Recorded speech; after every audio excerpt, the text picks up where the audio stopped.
હે જગતજનની, આજે ચૈત્રી નવરાત્રિનું બીજું નોરતું છે અને તારા મા બ્રહ્મચારિણી સ્વરૂપની આરાધનાનો આ પવિત્ર દિવસ છે. માડી, બ્રહ્મ એટલે તપ, તારું આ સ્વરૂપ એટલે કઠોર તપસ્યા, ધીરજ અને અતૂટ સમર્પણનું પ્રતીક.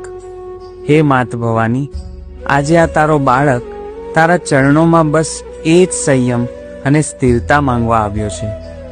આજના આ ભ્રમિત કરી દેવાવાળા સમયમાં, જ્યારે ચારે બાજુ લોકોનું મન બહુ જલ્દી વિચલિત થઈ જાય છે, ત્યારે મારે તારી પાસે એક ખાસ વરદાન માંગવું છે. માડી, જે યુવાનો અને વિદ્યાર્થીઓ પોતાના લક્ષ્યથી ભટકી રહ્યા છે, એમના મનને તો સ્થિર કરજે.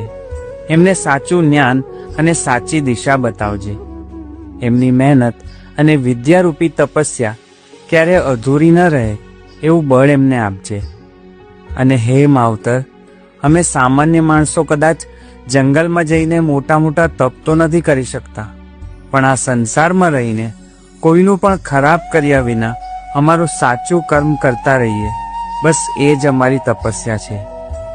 તારી પાસે બે હાથ જોડીને એટલી જ માંગણી છે માળી, કે ગમે તેવી કપરી પરીક્ષા આવે, પણ તારા પરનો અને મારા દ્વારકાધીશ પરનો અમારો વિશ્વાસ ક્યારે ડગમગવા ન દેતી.